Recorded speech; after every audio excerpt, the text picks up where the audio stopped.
On behalf of the Brookings Institution Foreign Policy Program, it's my pleasure to welcome you to today's conversation on the United States Marine Corps, the National Defense Strategy, and the future of expeditionary warfare. My name is Melanie Sisson, and I'm joined today by two real luminaries. Amy McGrath is a graduate of the U.S. Naval Academy who served 20 years in the Marines. She was the first woman in the Marine Corps to fly a combat mission in the FA-18 and completed 3 combat deployments before continuing her service as an advisor to the U.S. House of Representatives Armed Services Committee, working at the State Department, and also earning a master's degree in international security from Johns Hopkins University. As though that weren't enough to make many of us wonder what we've been doing with our own time, she also taught in the political science department at the U.S. Naval Academy and has been a candidate for both the U.S. House and Senate. It's really a pleasure to welcome you, Amy, and to have you join Brookings' very own Michael O'Hanlon, the defense analyst's analyst, author of articles and books in numbers that are way too high for me to count, and of course, the Philip H. Knight Chair in Defense and Strategy.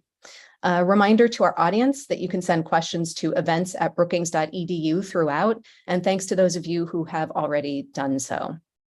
In March 2020, Commandant of the U.S. Marine Corps, General David H. Berger, released Force Design 2030, his plan to match the capabilities of the Marine Corps to what he understands to be the work that the nation will need the Marines to do in the contemporary operating environment. General Berger and his staff describe FD 2030 as being directly responsive to the 2018 and 2022 national defense strategies, which instruct the services to contribute to national efforts to compete with Russia and China, with China as the pacing threat. General Berger and his team also describe the plan as being consistent with the history, traditions, and culture of the Marine Corps, in particular by focusing the force on naval expeditionary warfare. The Commandant's design includes considerable change, with planned adaptations to lethality, mobility, resilience, and talent management, and to the Marine role in joint operations. These change initiatives are far from trivial. They include reduction or elimination of certain types of units and of some military occupational specialties, and they involve the reorganization and, in fact, the downsizing of the force. As a result, FD 2030 has received a considerable amount of interest and attention, and as is to be expected from people of conscience who are committed to the good of the nation and devoted to the role of the Marines in serving the nation, there has been debate, some of it quite impassioned, about whether General Berger's vision is or is not right for the Corps and for the country.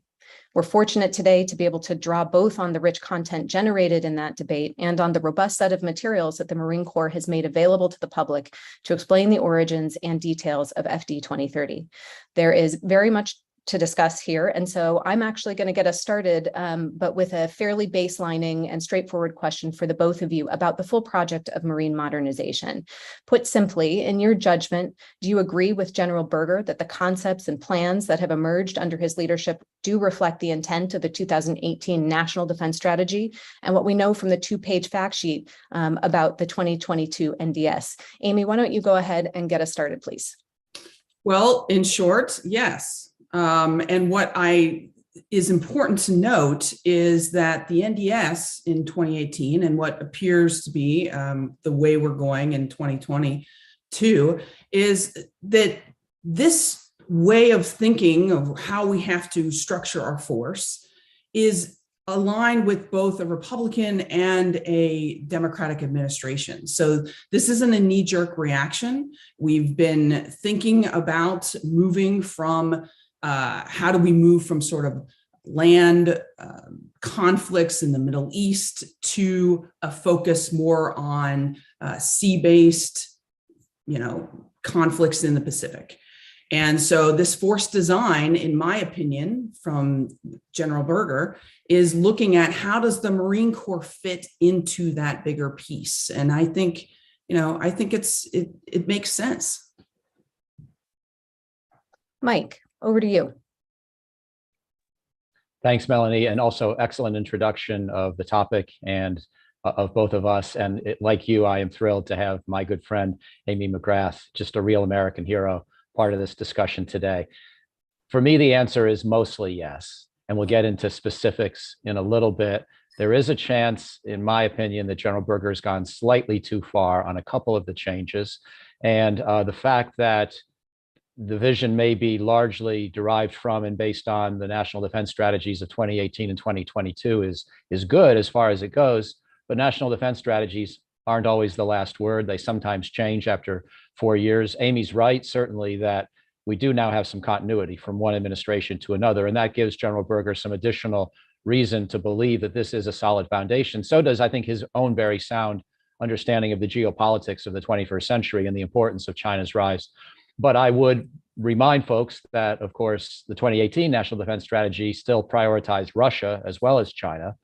Different scenarios for dealing with a Russian threat could involve certain kinds of amphibious operations or tank warfare that perhaps war against China would be less likely to. And moreover, the Marines still have to worry about lesser threats, which is much of their history. You pointed out that the current vision is largely about returning the Marines to naval expeditionary warfare. That's a very important point. And some of us who remember all the heroics of the Marines in Iraq and Afghanistan can forget, if we're not careful. I'm sure no Marine would ever forget, but some of the rest of us could forget that the Marines really are part of the Department of the Navy, and their history is indeed maritime, and their future is certainly maritime. But there are other potential concerns where the Marines have sort of been, as they like to say, the nation's 911 force. Often those are in the Middle East, they could be in North Korea, could be elsewhere. And I want to make sure the Marines don't give up what they might need for those kinds of sort of firefighting operations in service of perhaps an overly focused China emphasis with the current national defense strategy. So I have some reservations, but I generally support the vision and I like a lot of what's in it. Thanks. And, I'm really looking forward to getting into some of those specifics of your concerns and areas that we can tease apart. I do want to, though, draw on what you just raised about the history of the Marine Corps and turn back to you, Amy, if we could, for you to share your perspective on the history of the Marine Corps, those traditional missions, culture, ethos, and where you see those characteristics maybe aligning well with General Berger's vision, and if there are areas in which you might see some challenges. Look, the history, the culture of the Marine Corps, first of all, it's always been worried about its own existence. There's this notion that we can't just be a second land army. And so we've always sort of been focused on that. And the other thing that people have to understand, I think, about the culture of the Marine Corps is that Marines tend to focus on the being warriors, a people-centric focused, and that is really important to warfare, as opposed to more of a focus on technology, which is some of the other services might lean toward. And so that has always been in our history, and we're very proud of that. And so I think some of the Force Design 2030 and its focus on precision weapons, long-range weapons, electronic warfare, and some of that is scary to some because it's a movement of maybe in their mind away from that sort of warrior ethos. However, it's important to note that not only this commandant, but the previous one, General Neller, understood that the Marine Corps is going to have to adapt. It's going to have to change because of the changing nature of warfare. And that incremental change, which is what's been happening in the Marine Corps in the past 2 decades, is just it's not happening quick enough. And so that's why, in my mind, this has the Force Design 2030 has been developed, because there's a real acknowledgement that things have to change. So I think that the other thing I'd like to point out is that, in terms of the how you retain and recruit people, and I know we'll get a chance to talk to this, but there's a real need to make sure that we retain people that we have spent a lot of money and years developing, and that have the skills that we need to employ the new way of fighting wars, shall we say, in this force design. Mike, I'll welcome you to react or respond to anything that you heard in Amy's comments, but then I do want to pick up on a couple of the themes that she's introduced there and turn to, it sort of comes back to a very sort of cut to the chase kind of question that we actually received from the audience, which is, why are the major changes in the Marine Corps force structure required? And so, Mike, as someone who's studied military innovation for a long time, I'm really interested in your thoughts on General Berger's reasons for and then the approach to modernization, and in particular, your views on the relationship between what General Berger calls the three main realities of the international environment today and the modernization program he's proposing in response to them. And those three main realities are the rise of the precision strike regime, adversarial gray zone strategies, and then the imperative of maritime campaigning. Right, Melanie. So I think that to reduce this a little bit or relate it to scenarios and specific operations, General Berger, I think, is largely thinking about the Pacific Ocean, not really even the entire Indo-Pacific, primarily the Pacific, and largely the South and East China Sea areas and parts of the Western Pacific Ocean that are contiguous to them, places with a lot of islands, places with a lot of opportunity for setting up potentially small bases, which do not depend on 2-mile long runways or other vulnerable infrastructure, but that can involve smaller teams of Marines with the capability to develop their own intelligence on threats in the vicinity and strike those threats, probably largely with long-range missiles and rockets. And therefore, General Berger has decided the Marine Corps shouldn't have tanks anymore and made big changes there. He's decided to replace a lot of the sort of dumb artillery with precision artillery. He's decided to move from big amphibious ships where we put a lot of eggs and a lot of Marines in one small basket, or to be specific, about 35 baskets. That's the entire amphibious fleet. And he wants to move towards smaller ships, less vulnerable, more capable of limited operations, and in a more dispersed kind of setting. And he's less worried about tank warfare in the broader Middle East. He's less worried about tank warfare in the Baltic states or the Nordic countries dealing with Russia. He apparently is less worried about being able to do an amphibious assault against North Korea in the event of war there. And historically, that's been thought to be a big part of a potential war plan, at least having the option after a North Korean attack on South Korea to potentially have Marines establish a staging area inside of North Korea itself, sort of an echo of what General MacArthur's Incheon landing did in 1950, but this time with primarily a Marine emphasis, or exclusively a Marine emphasis as I understand the war plans. I haven't seen them and of course couldn't talk about them if I had. But those are the kinds of scenarios that I think General Berger is de-emphasizing in an effort to think about the maritime contest that could emerge either in so-called low-level gray zone operations or even in higher-end combat in facing China in the Western Pacific. Well, let's talk a little bit then about the sort of technology element in particular, because Amy, you brought this up as something that might be sort of a point of friction in terms of the sort of historical or sort of long-term ethos of the Marine Corps and the human-centric nature of it. And Mike, in terms of military innovation, I mean, what strikes me about FD 2030 and you know, in fact, all of General Berger's sort of supportive material concepts, you know, seems very much responsive to what he sees as a fundamental change in military technology.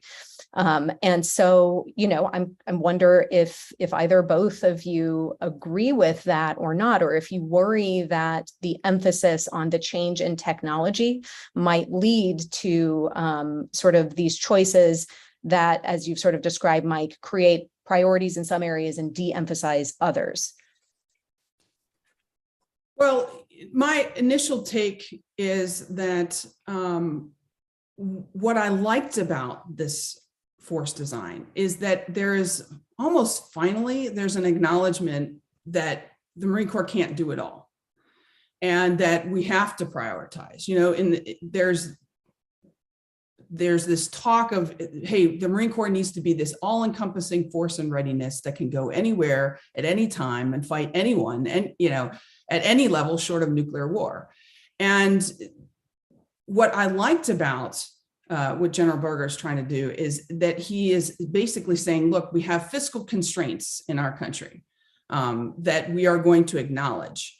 And in order to, because of the changing nature of war, because if we are going to compete, if we are going to fight and win in a war against a near peer competitor who has precision weapons, who is hard to detect, we are going to have to change. We are going to have people that who are dispersed, Marines that are expeditionary, but can't be seen necessarily, or that basically forces that are resilient and not necessarily in one specific area, but dispersed. And you're going to then have to have fires being able to be employed at a lower level. And so you're going to have different types of people that are better trained. And I love that acknowledgement by the current Marine Commandant. So, I think they're on the right track. And I like the fact that they're saying, hey, look, we have fiscal constraints. We can't do it all. We've got to focus on something. And this is what the nation needs for us in the future. The only caveat I would add, again, is to say that I'm very hopeful, I'm sure we're all very hopeful, that we actually never fight China.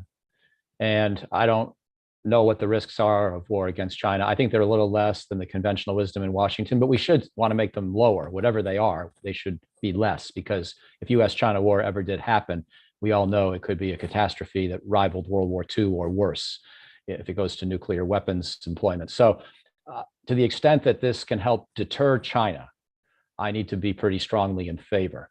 And I would also reinforce and add an argument to what Colonel McGrath just said by noting that we have other parts of the US military that are capable of playing some quick response role, or firefighting role, small war role. We have, for example, the 82nd Airborne Division in the US Army. We have special forces in all of the services at a somewhat smaller scale of potential combat. And so we don't need to ask the Marines to do it all, and we shouldn't, for the kinds of reasons that Amy has just mentioned. But again, I do worry that it's more likely in my lifetime, I'm guessing, that there'll be another conflict in the Middle East, that there could be more trouble in Europe or in North Korea, that all these are places where we could see the nation challenged. And I have such love and admiration for the Marine Corps that I hate to see it give up core capabilities for those scenarios. And so just to be a little more specific, I have no problem with most of the concepts that General Berger has not only conceptualized, but experimented with, wargamed with, done some B-team assessment of whether his technology analyses are correct. I think he's done a good job. I think the Marines have generally demonstrated the case for this kind of change pretty well. I'm a little bit nervous about giving up all of the tanks and all of the maneuver warfare capability. That's where my uncertainty ultimately winds up sort of distilling into that one particular concern. I don't know if one were to keep a smaller fraction of Marine Corps maneuver warfare capability, if that would be unrealistic and inefficient in light of all the other changes. And I appreciate General Berger's concern about the federal deficit. He seems to be one of the very few people in the country that cares anymore. And I think we're all going to have to worry about the day when DoD's budget doesn't keep growing by $50 billion a year each year. So I admire the fiscal discipline, but I do worry that giving up maneuver warfare capability to the extent that this Force Design 2030 may do, that may be just potentially one step too far. And that makes sense. And just to reiterate to you all and folks watching, that it appears though that the Marine Corps is still going to be designed to operate the same way that it has operated in the past, meaning it's still going to have the Marine Air Ground Task Force. It's still going to operate that way. We're still going to have MUs. MUs are Marine Expeditionary Units that are designed to be crisis response forward deployed. That's not going away. Those are core components of what we all want and expect from the Marine Corps. And so, my feeling again is that these changes are big, but the Marine Corps is pretty good at adapting when the nation needs us to adapt. And I think this is really important to be able to go up against a near peer competitor and be a credible force that can fight against that near peer competitor. So to just put a little bit of a fine point on it, what I don't hear either of you saying is that General Berger and his team are falling victim to technological fetishism and sort of overdoing it on the basis of technology alone. But the concerns have more to do potentially for you, Mike, about the kinds of engagements that the Marines may likely be called upon to participate in. And so I'm curious about what you see or believe from what you've seen is the role of the Marines in the joint force now in light of these changes, and how you see that that sort of combination together. If you have concerns that it negatively affects the overall joint force capability, if it's a matter of entrepreneurship and figuring it out, what is it that you see in these plans that sort of strike you about the role of the Marines maybe shifting in relation to its sister services? If you like, I'll start this time. But I think generally it's smart in terms of joint warfare, because indeed we do have now 5 military services within the Department of Defense, plus the Coast Guard, so 6 in total. And the Marines should not be just a smaller second army, although sometimes they're better at ground warfare than the Army itself. And sometimes it's good to see the two services in a sort of friendly way compete. And there are times, for example, with the Vietnam War or with the Anbar Awakening in Iraq, where I think the Marines actually had better counterinsurgency methods than the Army. And sometimes counterinsurgency methods involve tanks, just to keep harping on that a little bit. But Amy's also right that air-ground task forces, involve a lot of things besides tanks, and the Marines can do those things with these new capabilities as well. I think the Marines also put some useful, friendly sibling pressure on the Navy to rethink the focus on big ships. And the Navy is still going to own the amphibious ships that it uses to move Marines around. Those are within the Navy service, but it's the Marine Corps vision of what future amphibious operations could entail that's going to really influence how the Navy builds those ships, designs those ships. And I think the Navy needs to do a more comprehensive rethink of how it sizes and scales its own fleet. There's some indication it's doing this under Admiral Gilday, but there's a long ways for the Navy to go, and maybe the Marines can be a good impetus. So in that sense, in a contribution to the joint force, the Marines can help shake up our thinking about the future of warfare. And the last point I'll make is that people like Dave Ochmanek at RAND and others have been writing about the importance of having additional capability in the Western Pacific to make sure that China can't easily invade Taiwan, that it could not mount a big amphibious assault quickly and somehow get away with it, especially if it chooses to preempt and destroy or incapacitate a big fixed infrastructure like the US Air Force Kadena Air Base on Okinawa, Japan, or any aircraft carriers that the United States may have operating in the vicinity of Taiwan. And if the Marines can lead the way towards deploying these teams that have the capacity for medium range fires that could, for example, sink amphibious ships and maybe even find them with its own sensor networks that are not dependent on satellites that may be incapacitated or jammed in their communications links by China in a future scenario, then the Marines may be, again, pointing the way towards the joint force obtaining crucial capabilities that are necessary not just for winning a war, but more importantly, for deterring it in the first place. So again, even though I've had some caveats in this discussion so far about my view of Force Design 2030, for the most part, the overall thrust is very solid in terms of overall national strategy, in terms of key military scenarios, and in terms of the technological capabilities that we now have available and should be exploiting. Mm-hmm.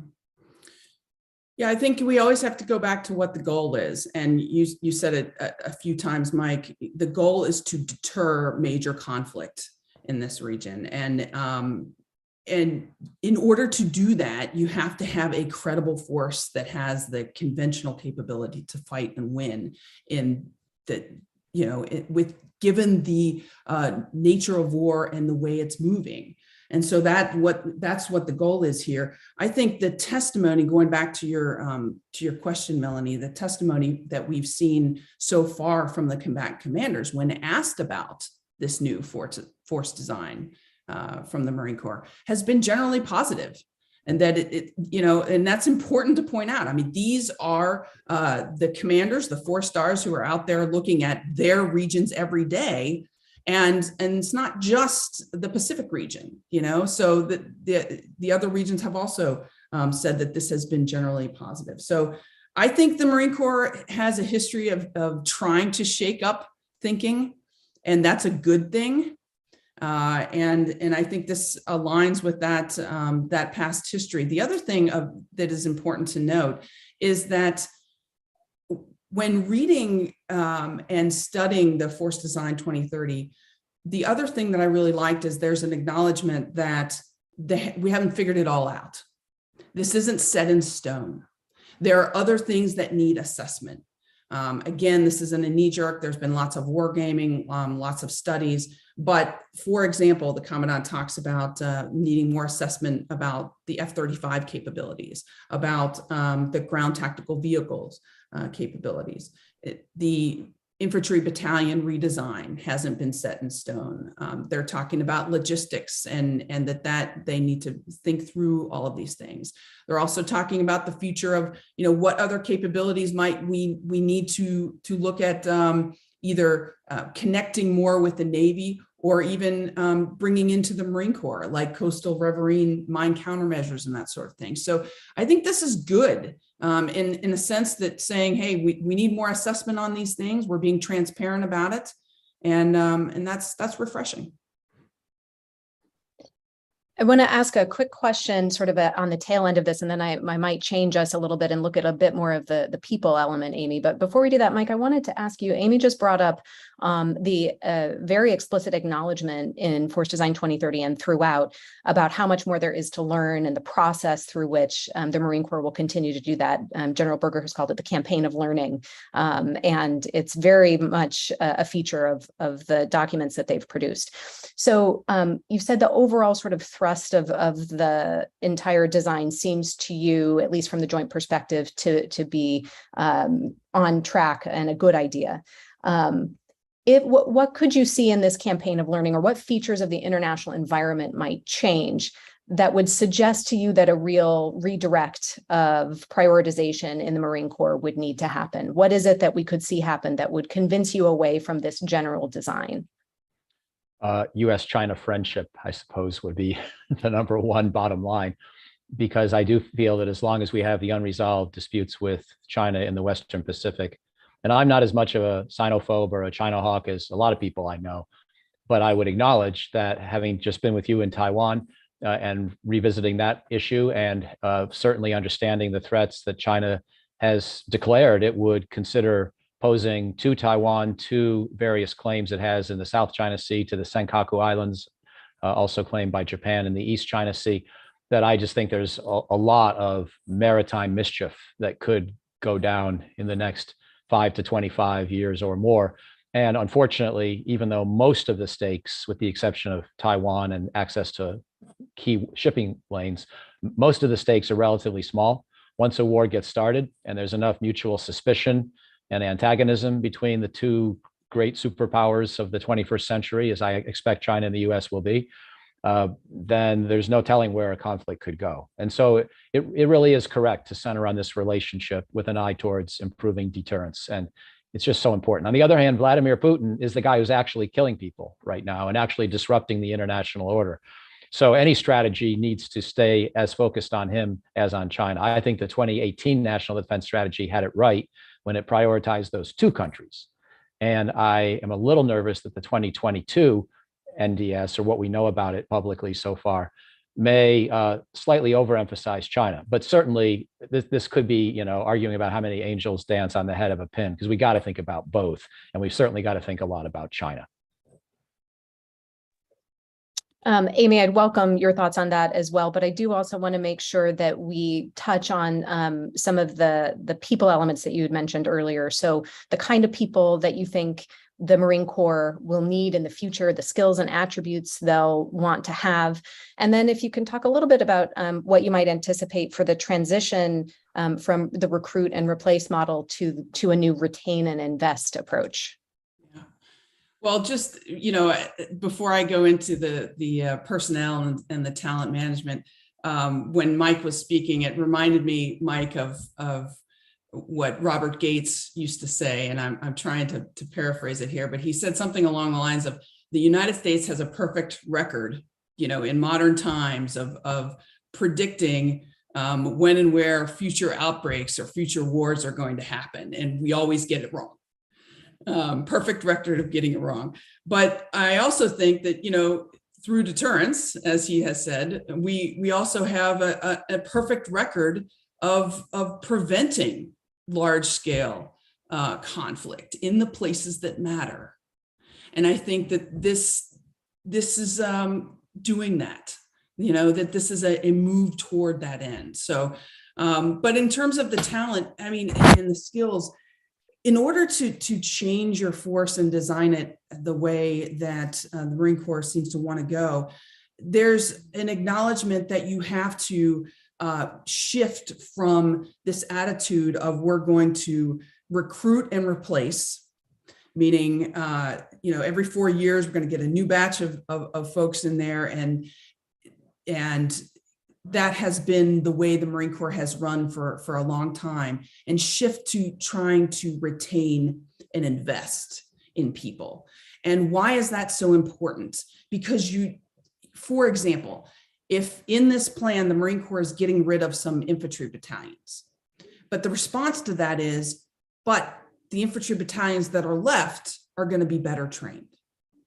Well, better trained means you need to keep people for longer. You're investing a lot of money into them. You're investing a lot of training, a lot of education, a lot of time into them. So what is it going to take to keep people? And this is where the folks in the Marine Corps, and I know they're super smart, and they look and they're trying to figure out, how do you keep the right people? And this system of talent management, this personnel system that we've had in the Marine Corps for 70 some years, there's a lot of folks looking at that saying, does it meet the needs for 2022? Is it going to meet the needs for 2030? The same rigid way that we have had this personnel system for so long. Does it meet the needs of the modern family, the modern Marine family? Spouses. Are they, so much of keeping people is keeping spouses happy and employed, and that's so important. Should we be moving people every 3 years? How about things like daycare? I always tell the story of the most stressed that I was in 20 years in the Marine Corps was not in combat. It was trying to get daycare for my second child, when we had PCS. And these are the types of things where you have to look at it and say, how do we retain the people that we have invested in? Because, and why is that so important? If you're going to do these dispersion operations that the Marine Corps wants to do, where you have folks at the lower level being able to be trained at a higher level in order to go against a near peer enemy. When you have that, you have to invest more in education. You have to invest more in training. And because these folks are going to have just a higher level of technological savvy. Mike, did you have anything that you wanted that sort of strikes you about any of the personnel talent management changes that the Marine Corps are making? Or do you also have a stressful daycare story that you want to make sure we're all aware of too? Thanks. Melanie, I may not be that smart, but I'm smart enough not to want to compete with Amy McGrath on a Marine Corps personnel story or a daycare story.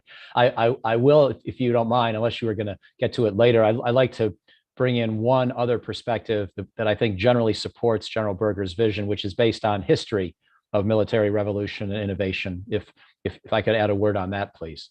And I think there have been plenty of times when we've seen, revolutions in military affairs, if you want to use that hackneyed phrase or whatever expression, where there's been big change in the nature of warfare, and it's been important. It's been crucial to national victory or even survival. We saw a lot of innovation, for example, in World War II. Unfortunately, initially on the German and Japanese sides with Blitzkrieg and the attack on Pearl Harbor, but then we adapted, our allies adapted, and we ultimately did a lot of things that, including certainly in the Pacific with amphibious operations and the Marine Corps, that led to our ultimate victory. And that was crucial for the good of the world. So military innovation is really important, and it's especially important for a country that's sort of on top of the heap, not to sit on its laurels, get sloppy and lazy, and wait for the next rival to get all innovative and creative and do some things that were not previously expected. That's happened a lot in the history of warfare as well. But on balance, I think that the Marines have thought this through pretty well. There have been times where we've had bad ideas for military revolutions. Just to very quickly name 3 or 4, the Curtis LeMay concept of preventive nuclear attack on the Soviet Union in the 1950s, which was thought to be a potentially useful strategy for dealing with a Soviet threat, I think was just too heartless to be American, frankly, and unrealistic as to when you would really decide to pull the trigger. The Army also made some big mistakes with nuclear weapons, with the so-called pentomic division, thinking you could use small nuclear artillery to essentially defeat an enemy 3 miles downrange, have your own guys sort of go to ground and lie flat during the nuclear detonations, and then 10, 15 minutes later, seize the land that had been essentially liberated from these dead, still smoldering enemy soldiers who had been killed by nuclear weapons. Even if you detonated the weapons high enough that you didn't get a lot of fallout, again, this was potentially going to make a nuclear, cemetery out of much of Europe. It was a bad idea. The Army figured out that it was a bad idea. We can go through a number of other cases like this, but one more that's at least worth mentioning briefly is that in the 1990s debate about the revolution of military affairs, or the so-called revolution, people thought that precision strike weapons could do it all after watching Operation Desert Storm. And then, of course, we had the Black Hawk Down tragedy in Somalia. And then we had the inability to affect these sort of small-scale marauding Serbian militias in Bosnia and Kosovo, where high-altitude air power really couldn't get the job done if it couldn't target the people on the ground who were causing the mischief, and because we didn't have people there to do it. And then finally, in the early years of the 21st century, the Army had this notion of a future combat system and a much lighter, more maneuverable Army that would not require big tanks, that would be able to sort of sense an enemy's presence and preemptively attack it before being hit, so it wouldn't need all the armor. And the whole Army vision for its 21st century force was built upon this idea, including the notion of replacing a 70-ton Abrams tank with a 20-ton combat vehicle. It didn't pass muster because the technologies weren't ready, and because the Army was our backstop against the potential for large-scale ground warfare. Fast forward 20 years, the Marines are now trying to be lighter, more supple, more deployable. You could say, are they making the same mistake that the Army made 20 years ago? But I would tend to say no, because first of all, the technologies are much more advanced. And second, the Marines are not our top land power backstop. They are indeed our expeditionary maritime force, first and foremost. And so I just wanted to add that historical perspective, because I think it points out both the essential imperative of innovating in warfare, but also some cautionary tales of when we pushed too hard, when the vision was not good, was not well grounded in strategy or technology, and when it failed. In this case, I think the Marines have avoided most of those previous mistakes. So again, I generally support the vision with that one caveat about maneuver and tank warfare capability. Yeah, thanks very much for that, Mike. And I can't resist adding just sort of one other element to the themes that you've just brought up and the observations that you made. So I think there is an important difference between the periods in which in particular, the light armor vehicle and Army changes in the 90s as compared to today. And I think that element is that during that period, the military was doing capabilities-based planning. And today we're back in an environment where we can think about planning in terms of place and adversary. And so I think that what I see, at least in the Marine Corps' changes, is a responsiveness to technological advancements, the maturity of precision strike, and the ability now to think much more concretely, not just about comparison of capabilities, but comparison relative to a particular adversary in a particular kind of environment. So sorry, forgive me for that for that intrusion into the conversation. But I do want to stick a little bit, if I could, on the theme of military innovation. We've had some questions come in from the audience, and they sort of cluster around the effects of observing what's happening in Ukraine in the conflict with Russia, and how, if at all, this changes or should change thinking about the Marine Corps plan.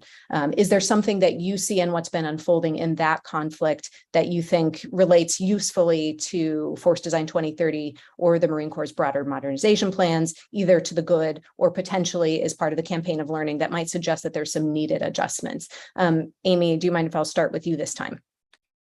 Well, the first thing that comes to mind is the 300 plus tanks and Russian vehicles that have been destroyed in this fight. And, you know, the notion that we're worried about tanks going away in the Marine Corps. And, you know, I look at Ukraine and I'm thinking, well, the tanks are getting destroyed there. So, you know, I think that we're all watching what's happening in Ukraine. But in general, I still think the Force Design 2030 is still going in the right direction. And, you know, what strikes me about Ukraine initially was so much of what has happened is being seen by the entire world using cell phones and other things, and how that affects the morale of troops, and how that has shaped how the world has responded to this, and the fact that Ukraine is getting so many weapons and supplies from the rest of the world because of its initial resistance. But because that initial resistance was communicated in the way it was to the rest of the world, was just extraordinary. And I think the Marine Corps and our entire nation, our military, needs to look at that in terms of like, hey, it's not always just about tactics and weapons. It's also about how the conflict is being presented to the rest of the world in terms of the strategy to win whatever that political end state should be. I hope that makes sense. I would add a couple of points. One, I think, you know, even though some of the commentary about Marine Corps innovation and Force Design 2030 has alleged that the Marines are getting away from artillery, it's not really true. Maybe I'm oversimplifying myself, but I'm pretty sure I'm closer to the truth to say the Marines are getting away from inaccurate artillery and moving more and more towards the kind of systems that we're seeing Ukraine now employ effectively against Russian infrastructure, command centers, weapons depots, specifically the HIMARS, the High Mobility Artillery Rocket System, and weapons like that. And the Marines are adding that kind of capability to their force structure as part of the redesign. So kudos on that. Also, it's been crucial that Ukraine has managed to retain intact command and control communications intelligence systems and acquire information locally, often about Russian forces, through various kinds of methods, some of which have made it to the press and some haven't. But we can see there's a lot going on, and it does underscore the importance of tactical reconnaissance, especially in an environment where an enemy could try to attack the national level infrastructure, including satellites, fiber optic cables, large command centers. And so I think the Marines are, again, General Berger's again correct in his assessment of trends in warfare on that front. I will add the one point, as we're having this friendly debate on tanks, that you're right, Amy, of course, that a lot of Russian tanks were destroyed. That's because the Russian combined arms methods were so poor. US Marines would never fight with such poor combined arms methods. They would use dismounted infantry to create, protection for those tank convoys, and they would maneuver in better chosen places than Vladimir Putin's decision to come down on the roads on February 24th in the middle of a Ukrainian winter. And, in predictable locations. Marines would never do that. So anyway, but I take the spirit of your point. And I generally like the spirit of what the Marines are doing with their force design. I do think the Ukraine war tends to reaffirm and shore up the logic of what they've argued. Thanks to you both for that. I want to bring in another audience question because I think it accesses something that we haven't addressed just yet. And the question is this: how will FD 2030 support security cooperation strategy to build capability and capacity of partner nations in the Indo-Pacific, specifically to deter aggression? But in general, thoughts on the marine construct and its implications for our relationships with our allies and partners? Well, my initial thought is that still needs to be a really important part. Security cooperation, look, we have seen, I think, in Ukraine even, the fact that we have been partnered with Ukraine for 20 years has really helped them defend their country, and in lots of different ways. And so we need to know that security cooperation is so important to our own defense, because there's going to be times where the President of the United States is not going to want to commit US forces to the battle. And to have partners that can, from other nations, have the capability to defend themselves or to work in a theater when we cannot because of the constraints. Think of Ukraine. We're not going to send forces there. Why? Because of the nuclear conflict. So we've got to have other partners that have the capabilities to defend themselves and in our own interest, in the interest of the United States. And so I think that this is really important to make sure that we continue that Great, thanks. I am going to add another, and this one is a fairly specific audience question, but it is about aircraft wing. And so I'm going to put it out there for either or both of you to address. FD 2030 has reduced the size of the Marine Aircraft Wing, and EABO, or Expeditionary Advanced Basing Operations, has a limited role for crewed aviation. Was this move justified at the time, and do events since then reinforce or contradict this decision? And the crewed part is CREWED, not the alternative CRUDE, just to be sure my pronunciation came through clearly. So Mike, I'll start with you if you're willing. You'll start with me, with Amy McGrath on the panel. Well, anyway, no, it's very kind of you. And then Amy at least can clean up my mess with this. I think that in general, fixed wing aircraft operating off of long runways should not be the centerpiece of our capabilities for anything we do in the Western Pacific. So that's the starting point. That's the most important point. Second, even aircraft operating off of big ships, while there's a better hope that big ships can survive because they can sail further away from China, and we can try to jam satellite links and things like that, try to operate with electronic silence. So there are some things, although it's not as easy when you're launching and recovering airplanes to be in radio silence, but nonetheless, I think that on balance, I would want to have more of my aviation that's able to operate vertically or from short runways and improvised runways as a general proposition. So I would start with those core principles. I'm less worried about the specifics of a force design. I don't really have a particular commentary on what the Marines are thinking about for that. Yeah, and I agree with what you just said, Mike. And my understanding when I read through Force Design 2030 and talking to some folks is, marine aviation, it's sort of drilled into you from the very beginning of being a Marine and going to flight school is marine aviation only exists to support the ground forces. It's this Marine Air Ground Task Force. We're all this big team. And if you're going to not have as many numbers wise of ground forces, so not as much infantry, you don't necessarily need the same amount of aviation support to support the ground forces. So the Marine cuts that are proposed say CH-53s, MV-22s, the Cobras, saying, hey, we're gonna cut those numbers of squadrons down or those numbers of aircraft down. That's pretty much because if you cut or you reduce the ground forces, you don't need the same level of aviation support. Although the fighter support, the fighter attack support, doesn't seem to be cut very much at all, just maybe slightly.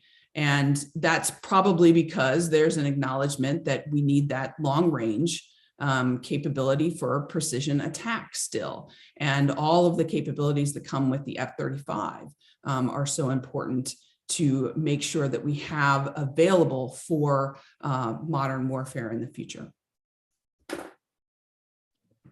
See, Mike, that worked out just great. You didn't need to be corrected at all, and everybody enriched the conversation, so it's perfect. My plan worked amazingly well. I'm going to ask another specific question, but this one comes from the audience again. It's a history question, and it takes us back to Pearl Harbor.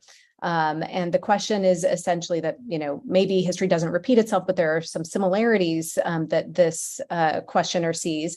Advanced bases garrisoned by smallish Marine units dependent on long-range anti-air and anti-surface long-range fires, but widely dispersed over a vast logistically challenging environment. Are we at risk of the same pitfalls and disasters of early 1942, and or how would we avoid those? So if thoughts emerge to you on that, I'll start again with you, Mike, this time. Well, it's a good question, although the specificity about early 1942 has me a little bit scratching my head about what the questioner most refers to, because we weren't really doing that much in early 1942 except licking our wounds and thinking about the ultimate operations in the Coral Sea, Guadalcanal area later that year, where I think we did improvise our way pretty well. It was tough going, and it's a fascinating part of World War II, if that's what's being referred to here. And the Marines were, the whole joint force was part of it. As we started to figure out on a smaller scale, some of the amphibious operations and island hopping methods that we would employ as the war went on. And so in a sense, it does show what you can do, even with relatively modest numbers. It does show the difficulty of logistics, but we kept those forces going and alive. The Japanese struggled to feed their forces on some of those islands. I think that it's true that keeping people provisioned on small outposts in a lot of different islands is going to be hard if we wind up in an actual hot war with China. Again, the primary goal here is deterrence, but also you can station those Marines with several months worth of certain kinds of supplies as technologies improve for power generation and water distillation and purification. You can actually probably ask those Marines to be effective with a smaller logistics footprint over a certain period of time. And if they're only using 5 or 10 weapons to sink 5 or 10 key ships, they don't need a whole lot of ammunition. This is not dumb artillery. So I think that the logistics piece is at least partly addressable through the vision that General Berger's laid out.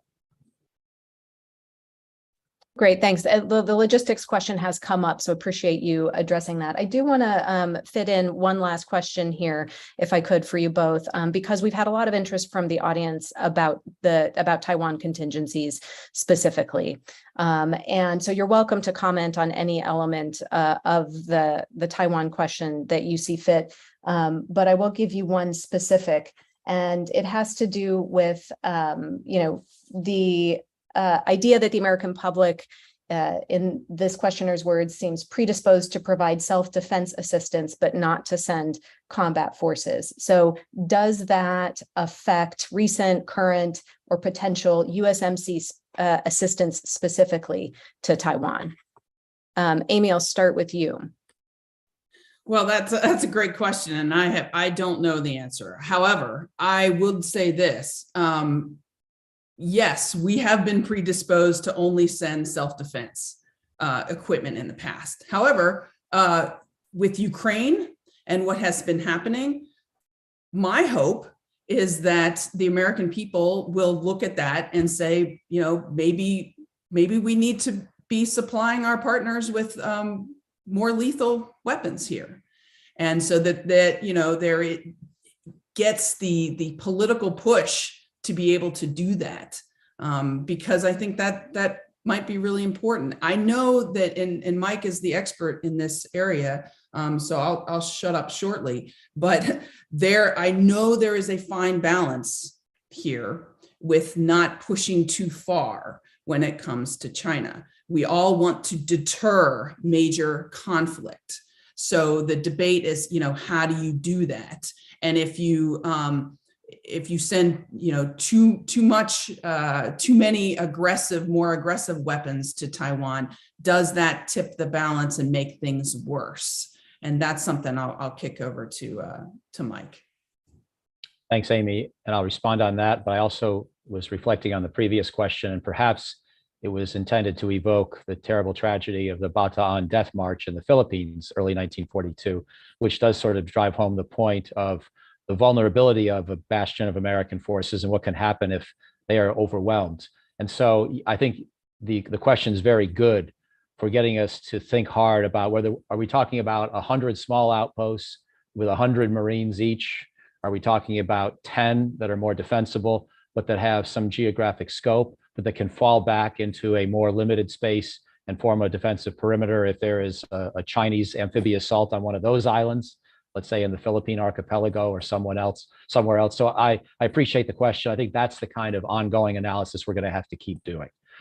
On the Taiwan question, yeah, I think that Amy said it right about how to think about Taiwan. I'm mostly, in its own defenses, I'm mostly concerned about Taiwan being able to defend itself early against potential invasion when it's not yet clear the United States will react fast enough, and when we may not want to be the ones to draw first blood against China. So let's imagine this hypothetical where China loads up 100 or 500 or even 1,000 smaller ships, and it's clearly preparing either to do a very menacing, realistic exercise that simulates an amphibious assault on Taiwan, or it's preparing the actual thing.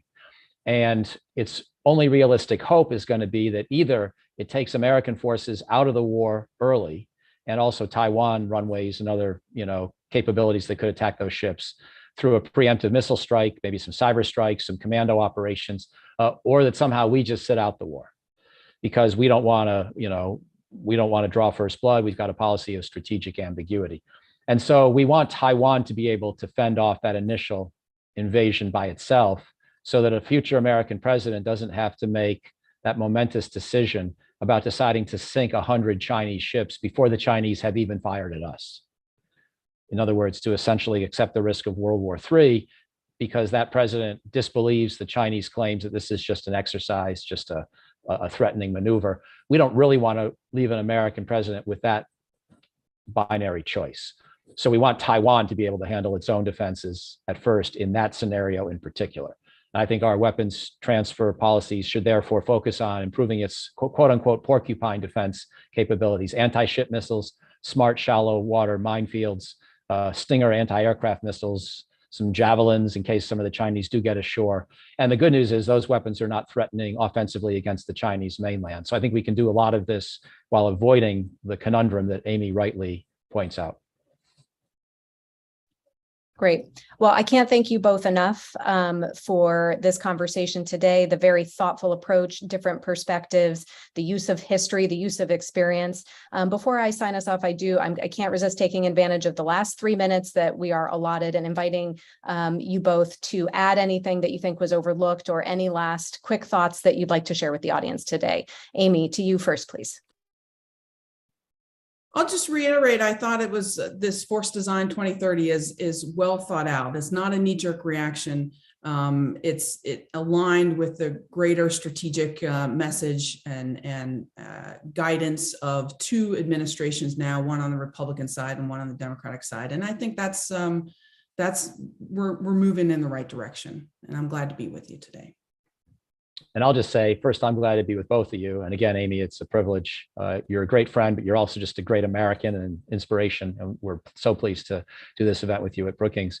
And I also want to say, as a non-Marine, I want to give all of my Marine friends a shout out, because I think this debate that the Marines themselves have often been having with each other, and often in public, and often with a little bit of tension, has been for the nation's good. And Melanie, you referred to this earlier yourself, and using laudatory language about all the Marines you've heard in this debate. I know sometimes it's made things uncomfortable for official Marine Corps positions and some of the retirees who have been involved in the debate, but I've learned by listening. I've learned by listening to that debate, and it's made the questions more pointed and therefore helped me and others analyze them more thoroughly. I think that's what democracy is about, that kind of healthy debate. Even when there might be a culture that says you shouldn't have those debates in public, you've educated us all with those debates. So regardless of who you are and which position, which side of the debate you've been on, I want to extend a personal note of gratitude. I couldn't agree more, and that is just the right note to end on. On behalf of Brookings Foreign Policy, our thanks to you, Amy, and to you, Mike, for the excellent discussion, and to our audience for tuning in today. I hope everybody has a wonderful day. Thanks very much.